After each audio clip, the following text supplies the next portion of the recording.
What's up, everyone? Today we're going to take a look at these European crab apples that I've been growing for the last few years.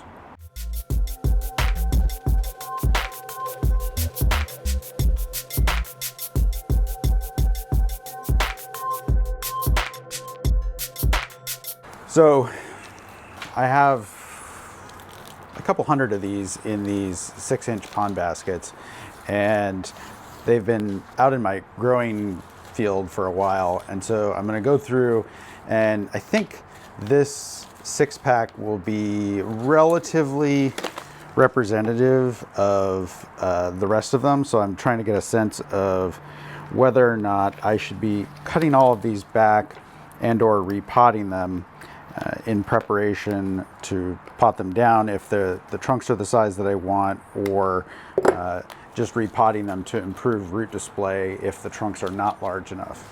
So let me just sort through all 6 of these and just sort of do like a rough cleanup, and then we'll take a look at the structure of a couple of them.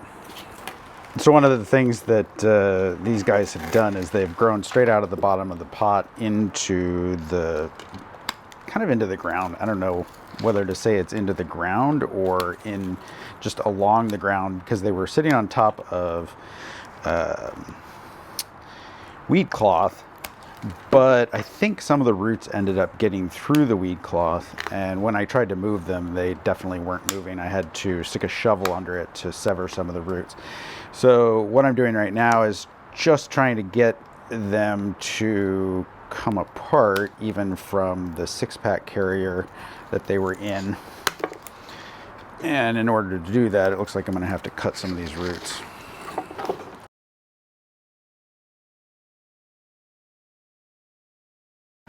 Yeah, it just doesn't look like I'm going to have any luck with saving the basket, so I'll sacrifice the basket in order to get the tree out.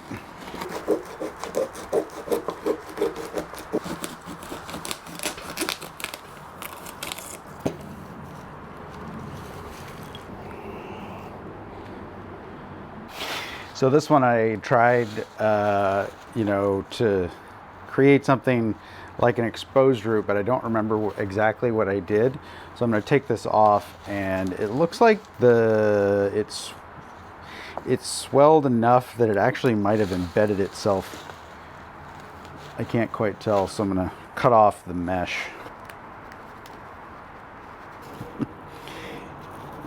Interesting. All right, I'll have to get in here in a minute after I finish kind of checking up on the rest of these. So this one probably lands in the bottom half in terms of development. The interesting thing is that, this bend here was created using wire, but then because it's been in contact with the soil, it's rooting right here. So I'll probably leave that, and I'm gonna take off this straight section in favor of the wired sections, and then maybe wire that. So all of these started off as just sort of normal looking seedlings, but some of them did some weird stuff after the first year, and this sort of weird bumpiness that's in here was one of those things that some of them started doing that others didn't. I think it was a byproduct, if I had to guess, of a mite infestation. So I'm not sure whether the mites are still here and causing more bumpiness, or whether the mites are gone, but the bumpiness is caused by some sort of virus or something like that. And these being a member of the rose family, like all crabapples, they're very susceptible to different diseases. They also like to sucker from the roots, which is kind of interesting from a bonsai grower standpoint, because you can use that to your advantage in terms of building taper in the plant.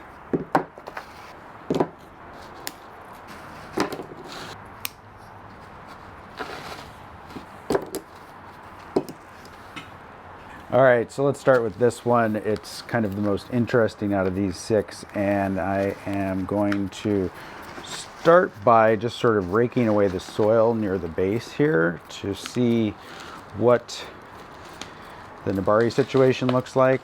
Obviously these guys are good at rooting from just about anywhere, as on the other one there were roots coming out of an area where it was in contact with the soil. So one of the things I haven't figured out with these yet is how to make them bloom, as opposed to my Japanese crabapples, Izumi, that bloom from pretty much year one. These guys have not bloomed for me yet, and I'm not too concerned because they're still relatively young plants, but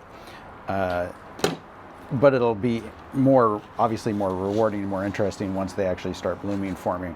So the other thing that these guys do is I can remove suckers that are coming out or large roots and use those to create more trees. So essentially you can propagate by root cutting, which can be a really kind of fun and rewarding way to take pieces of a plant like this that you've been growing for a while and that you would otherwise need to just toss, and instead use them to make more trees. Don't think I want this guy.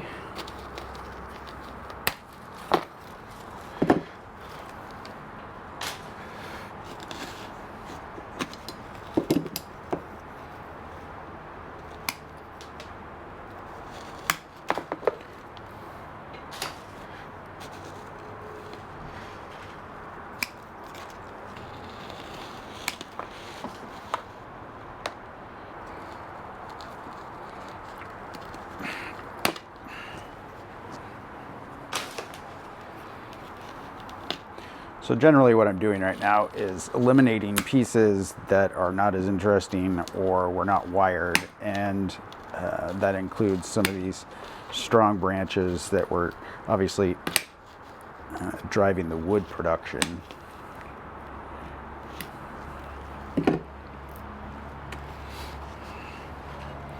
So most of these trees, it's my intention to make shohin bonsai out of them, and so the movement that I put into the trees was with that aim in mind. You can see some of this movement is relatively tight. Now I could cut this off and choose between this as being my trunk line or this being my trunk line, but for now I'm going to leave this on. It's going to help to heal these wounds that I'm making right now.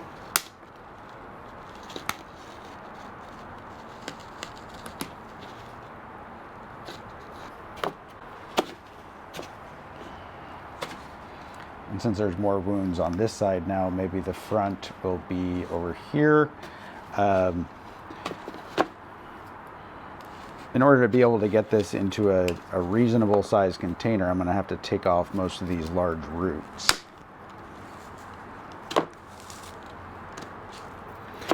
Now this is the kind of root that I'm looking for in terms of propagation, but I'll come back to that later.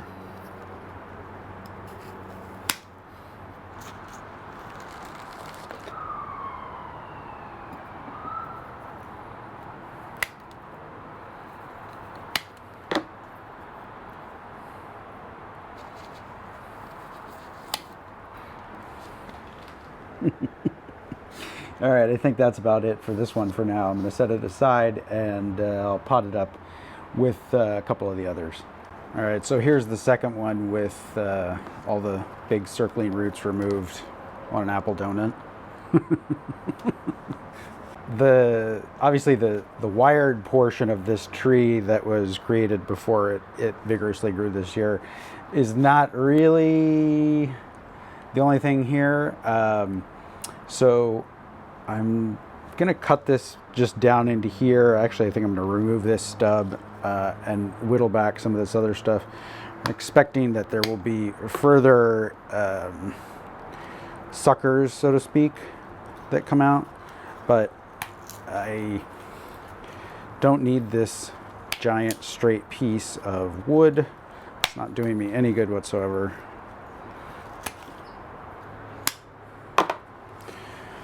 All right, so essentially what I'm doing here is kind of shaping what amounts to a burl. and I am going to leave the rest of these roots.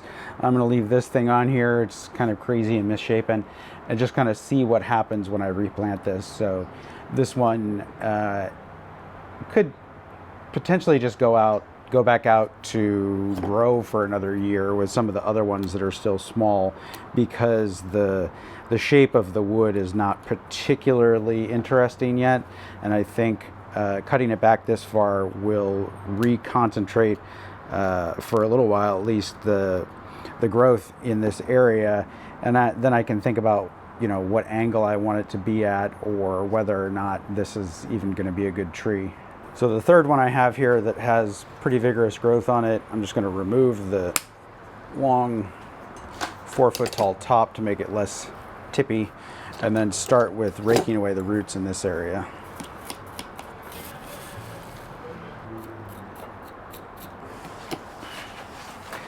I wouldn't have put this up here like this if there wasn't something more interesting, so I'm going to keep digging in here to see if I can find what I was doing at the beginning of this growing season. All right, if I'm honest with you and myself, I have no idea what I was doing here when I did this, or at least at this point I can't figure it out. And obviously I was trying to create some sort of exposed root or something like that, but it doesn't look like it's turned out very well. I mean, obviously the tree's still alive, and so it's fine, but the composition isn't very interesting. One of the interesting things about crabapples is that you can, on an exposed root, actually have leaves and flowers and fruit, obviously then coming off of what was at one point sort of like a root. And so I think that's what gets me thinking along the lines of, oh, maybe I should make an exposed root crabapple. But in this case, it's not looking super interesting. I removed the big root that was right here because it was too straight, and these roots are more interesting. I'm going to tilt it and then basically put it back in the container to regrow for the next year or longer. All right, so this one's back in the container, so I'm going to set that aside, and I want to pull this one out and see kind of what it looks like a little bit below the soil. All right, so this is kind of interesting, but not interesting enough to start working with as a bonsai quite yet. So I'm just going to do like a quick kind of cleanup on the roots, and then I'm going to put it back into the container to grow out for another year. So this one's probably not big enough for me to really worry about at the moment, so I'm not even going to take it out of the container. I'm just going to leave it in here and let it continue growing for the coming year.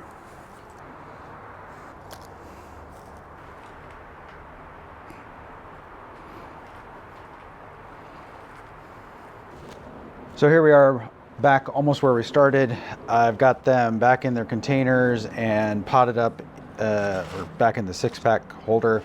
And in each case here, basically, I've just done some trimming, I've sealed the wounds, and I have checked the roots, trimmed large roots off, and left small roots, and basically just sort of done incremental progress. And I think for these 6, this one I think I could pull out and put into a bonsai container, but I think if I give it another year in a bigger container to grow, that it'll be better for that. And then the rest of them just have more growing to go before they are ready to be good bonsai. It's fall here in Northern California, moving into winter, and I would not be doing this sort of operation with other types of trees necessarily right now. Crabapples are traditionally or often repotted in the fall rather than during spring. But if you live in a climate where you get a lot of really cold weather, you should be holding off on this operation until your repotting window, whenever that normally is. That's it for this time. Thanks everyone for watching. We'll see you next time.